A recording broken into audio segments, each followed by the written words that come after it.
आप क्या कह रहे थे? श्री अरविंद ने संसार की 4 प्रमुख घटनाओं के बारे में कहा। Colloquy at the Kurukshetra, yet to liberate humanity. Yet को वैसे मैं उसमें एक 5वीं घटना ऐड कर देता हूँ, क्योंकि श्री अरविंद ने वो नहीं लिखी है।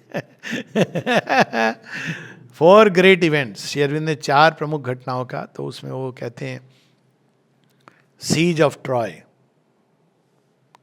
विच created Hellenic religion, crucifixion of Christ, मैं इसके सीक्वेंस में बता रहा हूँ। सीज ऑफ ट्रॉय सबसे पहले हुई, फिर क्रूसिफिक्शन ऑफ क्राइस्ट, क्राइस्ट ने अपना बलिदान दे करके, त्याग दे के, जो भी कहें, वहाँ की बर्बर सभ्यता को ह्यूमनाइज किया। कितने बर्बर थे वो लोग कि आप सोचो, भारतवर्ष में ये चीज़ कभी रही होगी तो 10,000 साल पूर्व लेख नहीं मिलते, तो ह्यूमनाइज किया। दूसरा, तीसरा वो कहते हैं कि Krishna's exile to Vrindavan which created devotional religion. कहाँ से चले गए वो? मथुरा से चले गए, वृंदावन पहुँचे तो वहाँ भक्ति की लहर आ गई।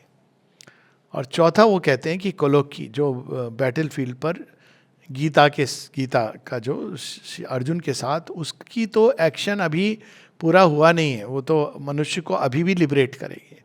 मैं उसमें 5वां जोड़ता हूँ, the meeting of mother and Shri Aurobindo, क्योंकि नई सृष्टि का नींव वहीं पर प्रारंभ हुई है।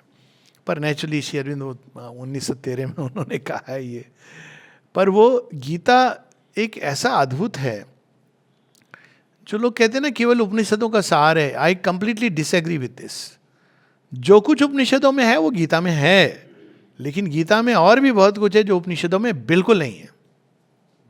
फॉर एग्जाम्पल, और ये लिखते हैं श्री अरविंद अपने इस एफोरिज्म में कि श्री अरविंद जो श्री कृष्ण वहाँ पर जाते हैं, कोलोकी जो बैटल फील्ड, कोलोकी नहीं, जो वृंदावन की बात करते हैं, इट क्रिएटेड डिवोशनल रिलीजन, वहाँ से जन्म हुआ है भक्ति का।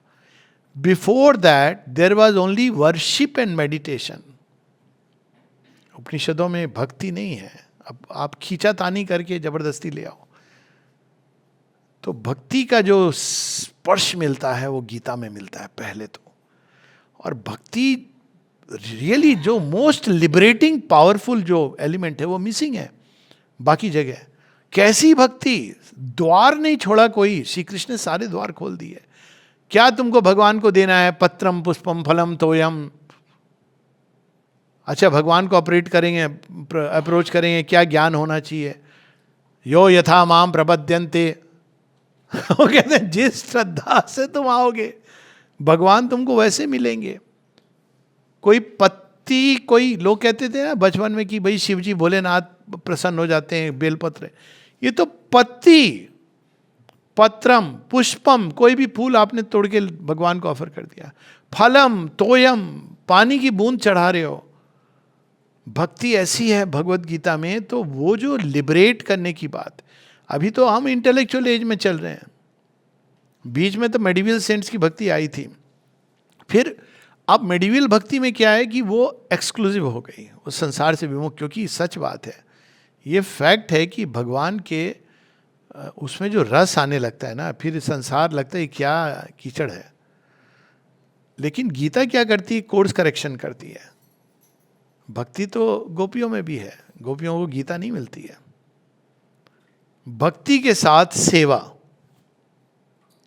किसकी सेवा? भगवान की सेवा, मनुष्य की सेवा नहीं, नर की सेवा नहीं, फिलंथ्रॉपी की बात नहीं, और ये नारायण की सेवा जो आप युद्ध क्षेत्र में भी कर सकते हैं। तो ये ऐड कर दिया उसने। लेकिन इसका आधार क्या है? ज्ञान। तो अब मनुष्य के अंदर जो 3 चीजें हैं, ज्ञान यानी माइंड जो ज्ञान सीख करता है, हृदय जो प्रेम सीख करता है, और प्राण की ऊर्जा जो कर्म प्रधान है, ये 3 चीजें हैं। इन पर आपके अलग अलग पथ बने, ज्ञान योग, भक्ति योग, कर्म योग। गीता में इनका समन्वय है, और वो समन्वय इतना सुंदर है कि केवल खिचड़ी नहीं बनी है। प्रारंभ करते हैं बुद्धि योग। सबसे पहले तुमको अपने जीवन को, ये श्री अरविंद कहते हैं, विटनेस बन के साक्षी भाव से जीवन को देखो। ये मत प्रिज्यूम करो कि मुझे आता है, स्टार्ट करो मुझे नहीं आता। पहले ज्ञान अर्जित करो। ज्ञान अर्जित कर लिया, आप ज्ञान युक्त कर्म करो। ये नहीं कि मैं कर रहा हूं जैसे करता जा रहा हूं, मैं सुबह से शाम तक नाच रहा हूं। अब ज्ञान युक्त कर्म करने लगे तो किसके लिए तुम कर्म कर रहे हो? अब वहां आती है भक्ति लास्ट में। तो जो इंटीग्रल एस्पेक्ट है योग अभी भी नहीं है। आप ज़्यादातर जगह पर देखिए भगवान के नाम पर स्पिरिचुअल लाइफ में एकांगी कोई एस्पेक्ट है तो मनुष्य को तो लिबरेट नहीं कर सकता ना, क्योंकि इसमें वो कहते हैं विल लिबरेट ह्यूमैनिटी। तो आपने तो फिर जीवन और भगवान के बीच में एक वो कर दिया ना कि भाई ये तो संसार है, वो भगवान है। भक्ति के द्वारा तुम उधर चले जाओगे, संसार से फिर लेना देना नहीं। ज्ञान के द्वारा तुम सत्य को प्राप्त कर लोगे, ये माया है। कर्म का तो छोड़ ही दो कर्म पर तो इतनी टीकाएं विवेचनाएं हो गई हैं, आपको पता ही है कि भाई अच्छे कर्म करो जिससे तुम्हारा बंधन थोड़ा ढीला हो, और कुछ नहीं। पर वो तो लिबरेशन नहीं हुआ। लिबरेट ह्यूमैनिटी मतलब मैं जीवन में जीते हुए, सब कर्म करते हुए, सर्वकर्माणी। तो माता जी एक जगह कहती हैं, श्री अरविंद की एफोरिज्म पर एक कमेंट्री है माँ की। तो माँ कहती है श्री कृष्ण जीवन में क्या बताने आए?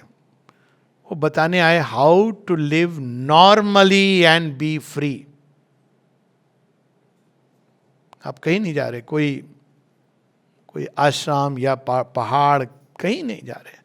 You are leading a normal life, जीवन मुक्त, एंड बी फ्री। अंदर में आप फ्री हैं। तो ये ज्ञान के बिना मनुष्य का रियली लिबरेशन नहीं हो सकता इन द रियल सेंस। वो लिबरेशन कि भाई हम जन्म कर्म के फेरे से कट जाएंगे, it is a half A liberation. Ishopanishad ने तो बता ही दिया है कि that is only from one अंधकार टू अनदर। श्री अरविंद इसमें और एक कदम आगे ले जाते हैं कि वाइल आप अंदर में मुक्त हो गए लेकिन इंस्ट्रूमेंट आपके लिमिटेड है। तो इंस्ट्रूमेंट्स का रूपांतरण, जिसके लिए अब जो शक्ति है वो प्रोमिनेंट हो जाती है, क्योंकि she has to shape the instrument, जिसके बिना वास्तव में हम लोग कर्म तो कर सकते हैं, लिबरेट हो सकते हैं अंदर जीवन जीते हुए, परंतु वो फिर भी इनकम्प्लीट और अधूरा होगा, क्योंकि हमारे इंस्ट्रूमेंट, ब्रेन तैयार नहीं है उस लाइट को, ज्ञान को रिसीव करने के लिए, वाणी तैयार नहीं है ट्रांसमिट करने के लिए, हृदय तैयार नहीं है वैसा प्रेम करने के लिए। कहता है कि भाई प्रेम तो ये होना, किसी से पूछ लें प्रेम क्या होता है, सब बोलें भाई प्रेम तो ये होता है जहाँ प्रेम करने का मतलब है तुम कर रहे हो, दे रहे हो, देने का भाव ही प्रेम है, पर खुद से नहीं दिया जाता क्योंकि हृदय नहीं तैयार है। भगवान का काम करना चाहिए लेकिन बात बात में रोना धोना ये सब होता है, मुझे क्या मिला। तो वो क्योंकि इंस्ट्रूमेंट्स हमारे बहुत लिमिटेड है, कोई एक भाग जानता है बाकी, तो वहाँ रूपांतरण की बात आती है कि श्री कृष्ण के ही योग को श्री अरविंद कंप्लीट करते हैं। इसीलिए वो एक जगह लिखते भी हैं कि he comes to complete what Shri Krishna initiated. और श्री कृष्ण ये मुख्यतः पूरी तरह इनिशिएट नहीं किया, केवल गीता का ज्ञान वो बैटल फील्ड पर, क्योंकि एग्जिजेंसी ऑफ टाइम थी, नहीं तो वो चले जाते पता नहीं होता। श्री कृष्ण की कितनी उम्र थी उस समय? ही वॉज 108 या समथिंग लाइक दैट, नहीं सॉरी 90s में थे, 125 तक वो जिए, 90s में थे। और उस समय जो अर्जुन थे वो 70s में थे। तो उन्हें दे ही दिया कि भाई अभी मैं थोड़ा he was ahead of time.